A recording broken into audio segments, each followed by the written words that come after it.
1939.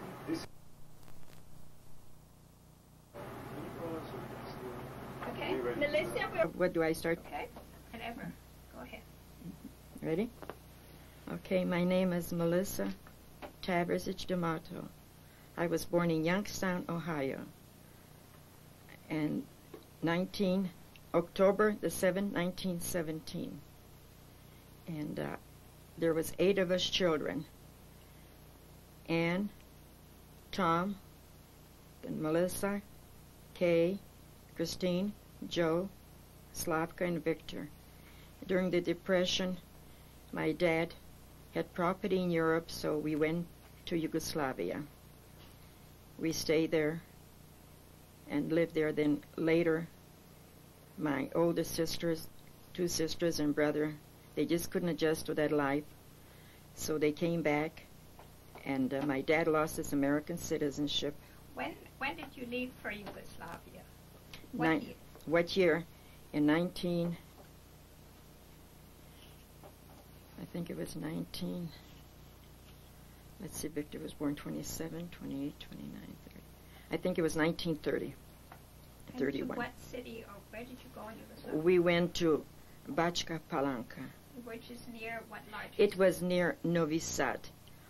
It's about, I think, 40 miles from Belgrade. And what did you do there? What did your father do there? My dad had a nightclub, and he had a farm with about 20, 30 acres of land and a nightclub. And we children, we didn't work. Let's say we didn't work. And I went to school there to learn the language because I didn't know to speak that language, Serbian. So I went there, I think, 1 year and got to know the language a little. And we were at home. We didn't work at all. Did you help on the farm? No, we had workers helping on the farm. We didn't work on the farm.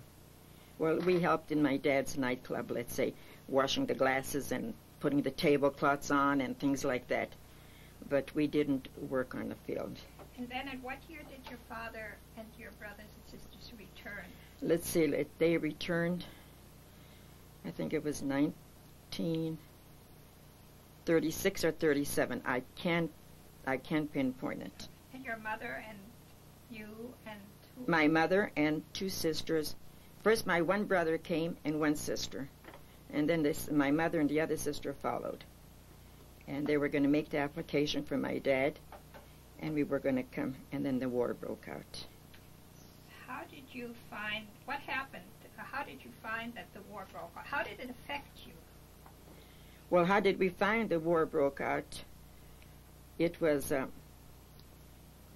when one morning when the Nazis bombed Belgrade. We heard that on the radio. So when we woke up that morning, we saw half of the town, let's say, was Germans, and half were Serbs, Jewish people, and Slovaks.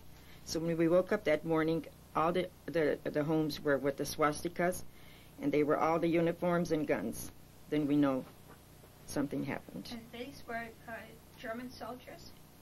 They were the people that lived, the civilians, whatever, people that lived in the town there. They all had, we didn't know, we found out, they all had, every corner had a radio station, and they knew everything. So as soon as Belgrade was bombed, that morning they all got, every house had a swastika, they all got the uniforms and walked out. So you really were unaware what happened in the city until the bombing took place? Until the bomb. Then they bombed Belgrade, that was it. Then we found out. Then they took all the radios from the Serbs, Jewish, and the Gypsies. Nobody had radio. We have no contact. We didn't know anything else. How did you live at that time? Well, we lived, it was pretty good. We lived. They didn't bother us. Then the Hungarians marched in. They gave us to the Hungarians. I mean, there was always a little misunderstanding. The Hungarians would put their flags, and the Germans would put their flags, and we were in between, because it was once Hungary, wherever it was, Austro-Ugarska, whatever, I don't know, but it was. So the Hungarians and the Germans, they were both inside there. And then, tell us what happened. How did it continue to deteriorate? Well, for a while it it was, we didn't know much, because like I said, we never had a radio or anything. And then they started taking the young boys, giving the guns and putting them to fight on the front. No one came back. So they were fighting, but we never knew. Like I said, when we didn't have a radio, there's no contact with the world or anybody. And for a while there, it was okay. I mean, there was a little fighting here and there, but we were okay. Then when they start taking the youths and putting them on the front to These were the Germans or the Hungarians? both. They conscripted and just took the... There was both. It was most the Germans that were doing it, but there were both. I mean, there were the Hungarians would put their flag, the Germans would take them down and put their flags, and there was in between them. Did you have food? Did you have medicines? We had food. The food was still there. Later on, it was a little. We'd have to give so much of the wheat and all that, and then they leave you so much. But the beginning, we had food. Were there any religious prosecutions? Could you go to church or so? Yes.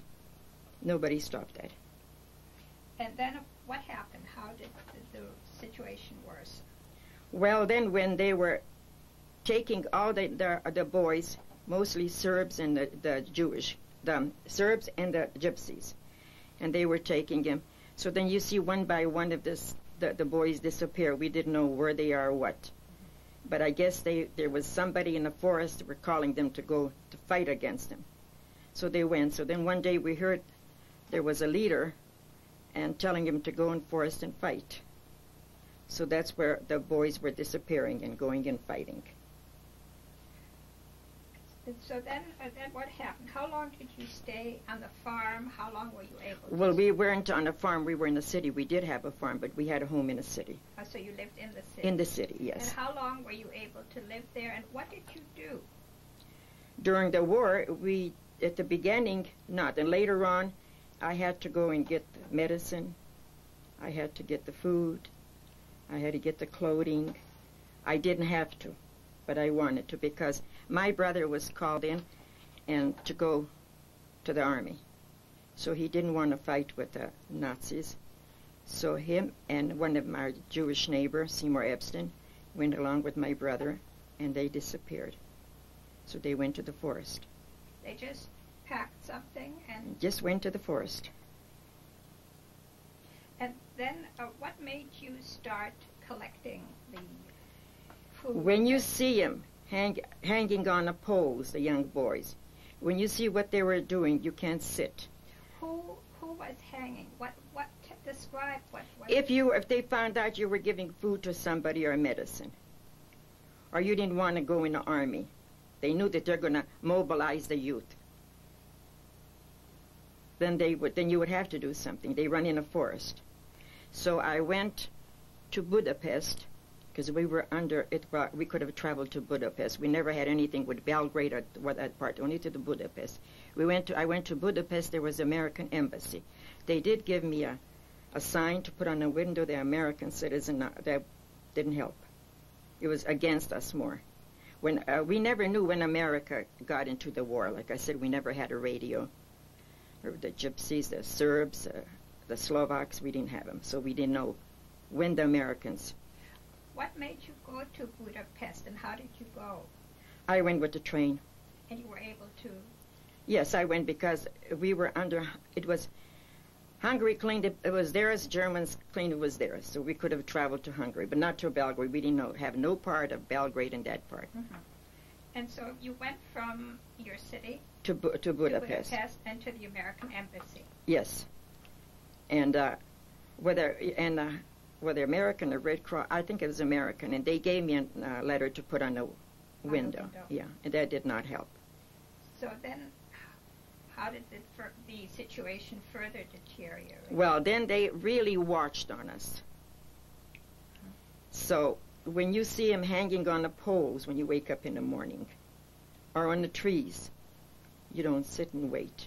Did these soldiers come at night time to take these young men, or? At night. They disappear. Just you don't even know. They just gone in the morning. Right. They're And then gone. you found these grisly scenes in the morning. Then yes. So then, how go on from there? How did you start collecting the food, and from whom did you collect the medication? Well, there were a few doctors in our city. We had, I think, 3 German doctors. We had 3 Serbs and 2 Jewish. And they were able to get medication? Only the Serbs and the Jewish. So to give me the medication.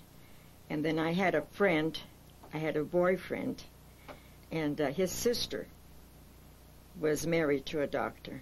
So she would give it. She'd come to the house, and we had if I was sometimes arrested, she would say that, let's say 5 of us sisters took sewing, making patterns and that, because my dad said when we come back here to have something, to know something. So I just told her, if ever I'm taken, just tell me I was making a dress for you. And that's how it happened. So she would bring it to me, and whoever I go to another home, they'd give it to me. Then I had one person that had wagon and horses, and give it to them, and they would take it to the forest. So I had nothing with the forest, because I didn't even know anything about my brother while he was in the forest. I never heard about him. The sentence that you were making a dress, was that like a code word? That was a code, that's right. So that they knew that what was happening? Yes, because when I was taken, and she was arrested, and she said that I was making her the dresses, so they let her free.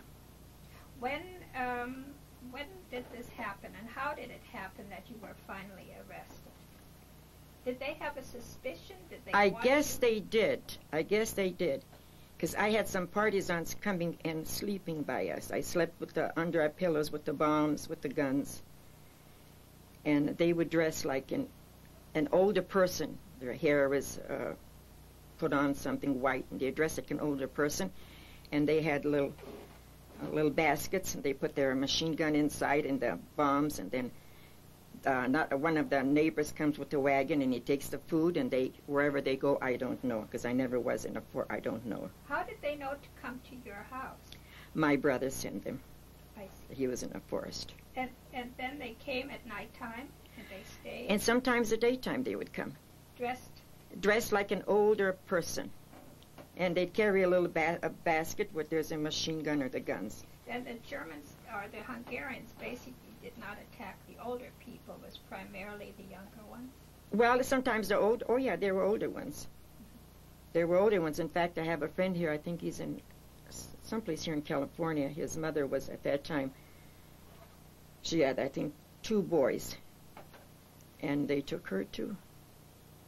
She had a farm, which on the farm they would, in the summer, let's say, if it's the wheat, they were hiding the wheats are high. If the corn, in the corn, the way in this. Well, you can't see it here. I think so. So the partisans really hid in the fields during the summer to some extent. To some extent, that's right. And then they'd come to your house to collect. To collect, or I'd give it to someone, and they would take it. And then the clothing, where you got. How did you get the clothing? Well, the clothing, I would ask for the clothing, and I'd tell them I had to take a chance to approach somebody. I don't know who's going to turn me in. And so far, nobody did. And I'd ask for clothing, and I'd tell them why. Your son is over there in the forest, and I usually will approach whose sons are in the forest, and they give the clothing. So that was really your contact. That's you knew right. That the people who were in the forest, yeah. and that's whose families you.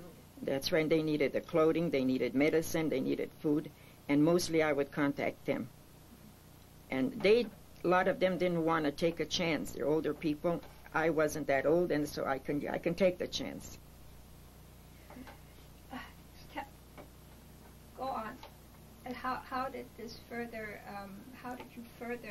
How did this deteriorate further? How long did how long were you able to? From 19, I think it was 19, about 19.